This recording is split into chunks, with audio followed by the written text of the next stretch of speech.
আজকের এই ভিডিওটা ঠিক তোমার জন্য, যে এখনো রাতে বালিশটা জড়িয়ে ধরে কাঁদে, যার ফোনে এখনো তার শেষ মেসেজটা ডিলিট করতে গিয়ে হাত কাঁপে, যে ভাবে এই মানুষটাকে ছাড়া আমি বাঁচব কিভাবে। প্রথম কথা, খুব সত্যি তুমি বাঁচবে, আরো ভালো করে, আরো শক্ত হয়ে, আরো নিজের মতো করে। শুধু একটু সময় লাগবে, আর একটু সাহস। এক, সত্যিটা মেনে নাও। সবচেয়ে বড় কষ্টটা আসে যখন আমরা নিজেকে বারবার বলি, হয়তো ফিরে আসবে, হয়তো বদলে যাবে, হয়তো আমার ভুল ছিল। না, যা শেষ হয়ে গেছে সেটাকে আর বাঁচিয়ে রাখার চেষ্টা করো না।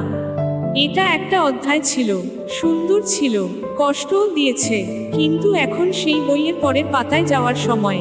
দুই, যোগাযোগ পুরোপুরি বন্ধ করো, নো কন্ট্যাক্ট। সবচেয়ে কঠিন কিন্তু সবচেয়ে কার্যকরী ওষুধ। Chat delete, number block, social media থেকে আনফলো, কারণ প্রতিবার স্টোরি দেখলেই ক্ষতটা আবার তাজা হয়।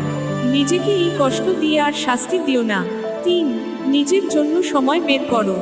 যে সময়টা আগে ওকে দিতে, এখন সেটা নিজেকে দাও।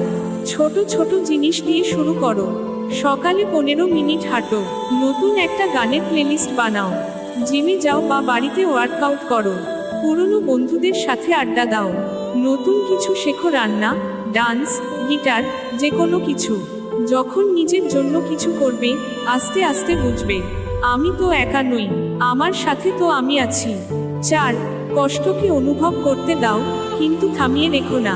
কাঁদতে ইচ্ছে করলে কাঁদো, চিৎকার করতে ইচ্ছে করলে বালিশে মুখ গুজে চিৎকার করো, কিন্তু তারপর উঠে মুখ ধুয়ে নিজেকে বলো, আজকের কষ্টটা আমি পার করে এসেছি, আমি আরো শক্তিশালী হয়েছি। শেষ কথা, আশা রাখো। ভালোবাসার মানুষ চলে গেলে মনে হয় জীবনটা থেমে গেছে, কিন্তু সত্যি কথা হলো জীবন থামেনি। সে শুধু একটা জায়গা খালি করে দিয়েছে, যেখানে অনেক ভালো কিছু আসার জন্য জায়গা হচ্ছে। হয়তো নতুন ভালোবাসা, হয়তো নতুন স্বপ্ন, হয়তো সবচেয়ে বড় কথা আরো সুন্দর একটা নিজেকে পাওয়া। তুমি একা নও, তুমি যথেষ্ট, আর তুমি অবশ্যই এটা পারবে। হালকা হাসি দিয়ে আমার সাথে থেকো, আমরা একসাথে এগিয়ে যাব। নিজেকে অনেক ভালোবাসো, কারণ তুমি এর যোগ্য।